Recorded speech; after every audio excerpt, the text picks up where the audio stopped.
ಸ್ನೇಹಿತರೆ, ಇತ್ತೀಚೆಗೆ ನಾವು ಬೆಂಗಳೂರಿನಿಂದ ಕೊಲ್ಲೂರು ಹೋಗಲು ಈ ಕೆ.ಎಸ್.ಆರ್.ಟಿ.ಸಿ ಸ್ಲೀಪರ್ ಬಸ್ನಲ್ಲಿ ಹೋಗಿದ್ದೆವು. ಈ ಬಸ್ ಪ್ರಯಾಣವು ಆರಾಮದಾಯಕವಾಗಿದ್ದು ಸಂಜೆ 7:15ಕ್ಕೆ ಹೊರಟು ಮರುದಿನ ಬೆಳಗ್ಗೆ 5:45ಕ್ಕೆ ಕೊಲ್ಲೂರನ್ನು ತಲುಪಿದ್ದೆವು.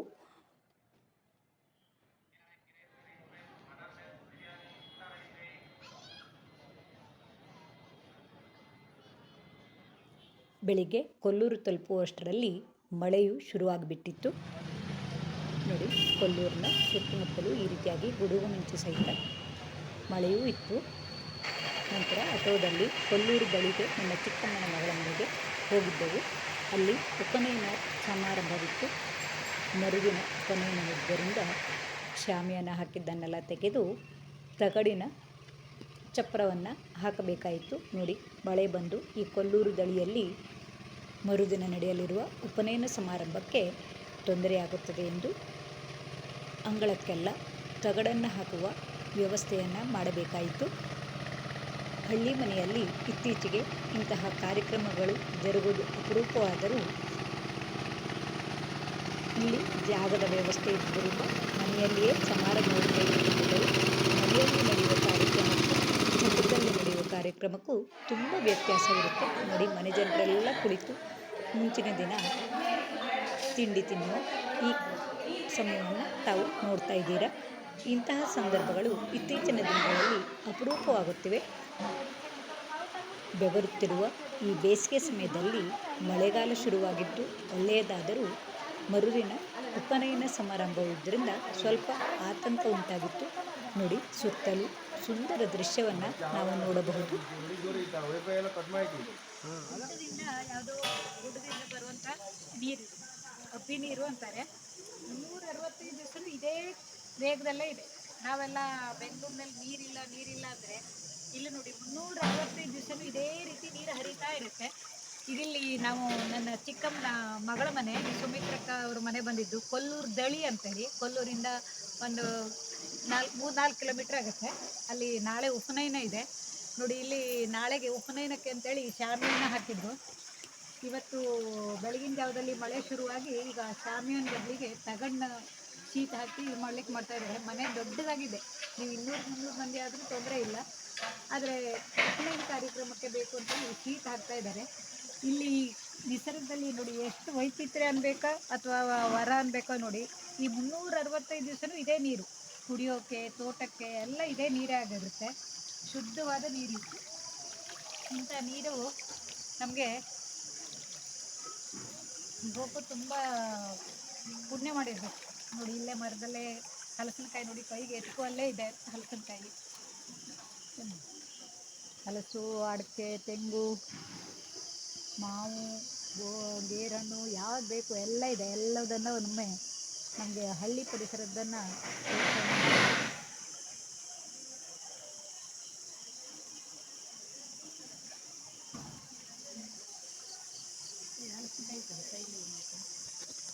ಬೊಕ್ಕೆ ಮತ್ತು ಚಕ್ಕೆ ಅಂತ ಇರುತ್ತೆ. ಇದು ಯಾವ ಕಾಯಿ ಅಂತೇಳಿ ಕೇಳಬೇಕು. ಹೆಚ್ಚಾಗಿ ಬೊಕ್ಕೆನೇ ಇರಬೇಕು. ನಮ್ಮಲ್ಲಿ ದಪ್ಪನಾಗಿ ಬೆಂಗಳೂರು ಕಡೆ ಸಿಗುವಂಥ ಕಾಯಿಗೆಲ್ಲ ಬೊಕ್ಕೆ ಕಾಯಿ ಅನ್ನೋದು. ಅದು ತೊಳೆ ದಪ್ಪನಾಗಿರುತ್ತೆ. ಇನ್ನೊಂದು ಚಕ್ಕೆ ಕಾಯಿ ಅಂತ ಇರುತ್ತೆ. ಇದರಿಂದ ಚಿಪ್ಸನ್ನು ಮಾಡಬಹುದು. ಇದು ತಾಜಾ ಸಿಕ್ಕಿದರೆ ಈ ರೀತಿ ಬೆಳೆದಿರೋದನ್ನು ಕೊಯ್ದುಬಿಟ್ಟು ಅದನ್ನು ಹಲಸಿನಕಾಯಿ ಚಿಪ್ಸ್ ಮಾಡೋದನ್ನು ಹಿಂದಿನ ವೀಡಿಯೋಗಳಲ್ಲಿ ತೋರಿಸಿದ್ದೆ. ಯಾವ ರೀತಿ ಮಾಡೋದು ಅಂತ ತೋರಿಸ್ತೀನಿ. ಇದು ಇನ್ನೂ ಎಳೆಯದಾಗಿದೆ, ಇನ್ನು ಬಲಿಬೇಕು ಇದು. ಹೌದು.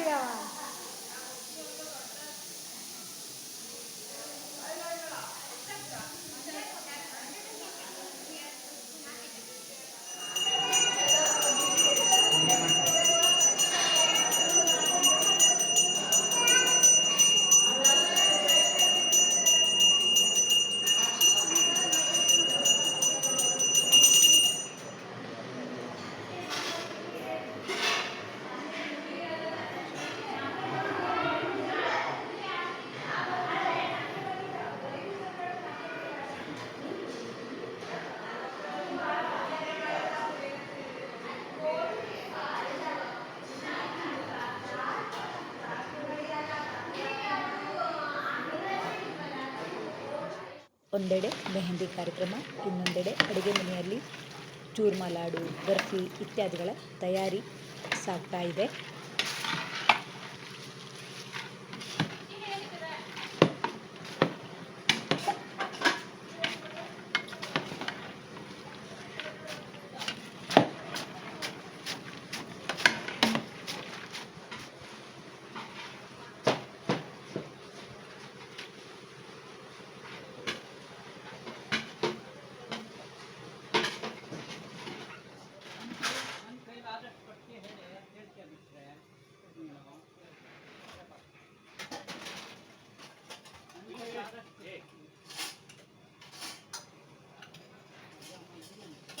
ನಾವು ಮುಂಚಿನ ದಿನವೇ ಹೋದ್ದರಿಂದ ಬೆಳಿಗ್ಗೆ ತಿಂಡಿ, ಮಧ್ಯಾಹ್ನ, ರಾತ್ರಿ ಹೀಗೆ ವಿವಿಧ ರೀತಿಯ ಅಡುಗೆಗಳ ರುಚಿಯನ್ನು ಸವಿದಿದ್ದೆವು. ಆದರೆ ಎಲ್ಲ ವಿಡಿಯೋವನ್ನು ಮಾಡೋಕ್ಕೆ ಸಾಧ್ಯವಾಗಿಲ್ಲ. ಕೆಲವೊಂದಷ್ಟನ್ನೇ ನಾನಿಲ್ಲಿ ತೋರಿಸಿದ್ದೀನಿ.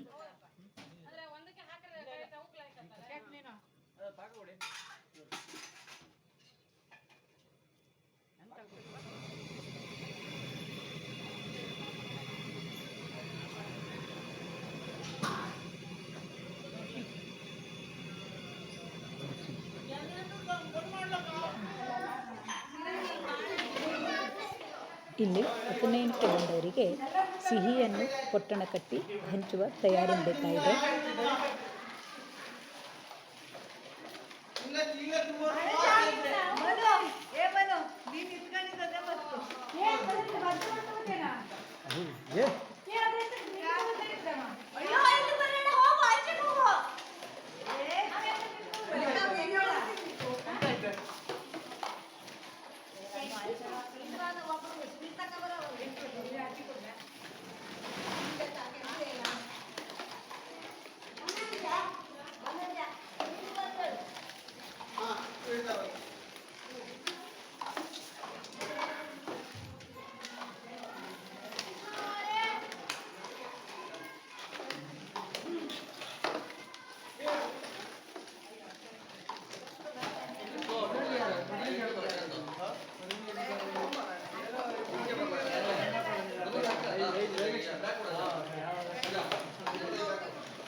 ಹೇಳಿ ಮನೋಜ್ ಅವರು ಇದಕ್ಕೆ ಐಸ್ ಕ್ರೀಮ್ ಹೇಳ್ತಾ ಇದ್ದಾರೆ. ಇವರಿಗೆ ಅಲ್ಲ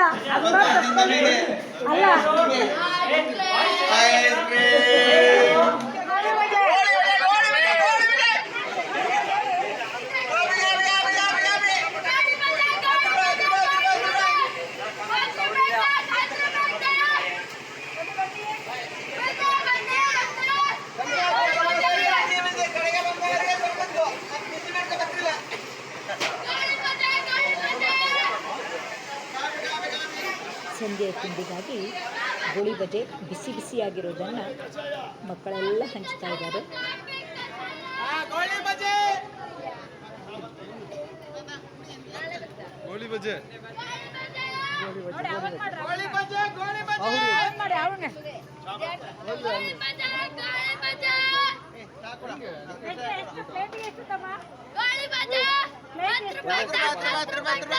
ಪುಕ್ಕಟೆ ಕೊಟ್ಟರೆ ಮಾತ್ರ ಬೇಕು.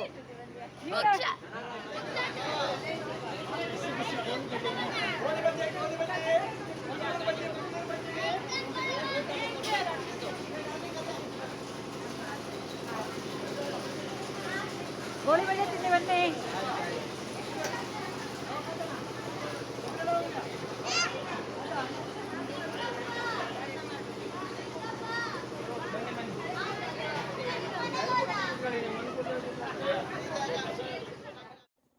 ಬಿಸಿ ಬಿಸಿಯಾದ ಗುಂಡಗಿನ ಗೋಳಿ ಬಜೆ ತಯಾರಿ ಇಲ್ಲಿ ನಡೀತಾ ಇದೆ ನೋಡಿ.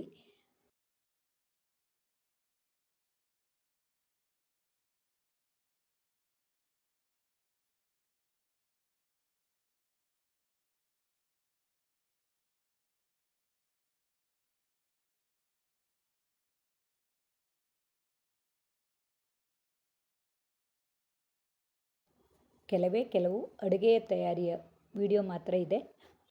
ಕೊಲ್ಲೂರು ದಳಿಯ ನನ್ನ ಚಿಕ್ಕಮ್ಮನ ಮಗಳು ಸುಮಿತ್ರಕ್ಕನ ಮೊಮ್ಮಗ ಈಶಾನ್ಯನ ಉಪನಯನದ ಕೆಲವು ವಿಡಿಯೋಗಳನ್ನು ಹಿಂದಿನ ವಿಡಿಯೋಗಳಲ್ಲಿ ಹಂಚಿಕೊಂಡಿದ್ದೀನಿ. ಇದೀಗ ಈ ಸಮಾರಂಭದಲ್ಲಿ ನೆಂಟರಿಷ್ಟರ ಬಂಧು ಮಿತ್ರರ ಸಮ್ಮಿಲನದ ಕೆಲವು ಕ್ಷಣಗಳು ಇಲ್ಲಿವೆ.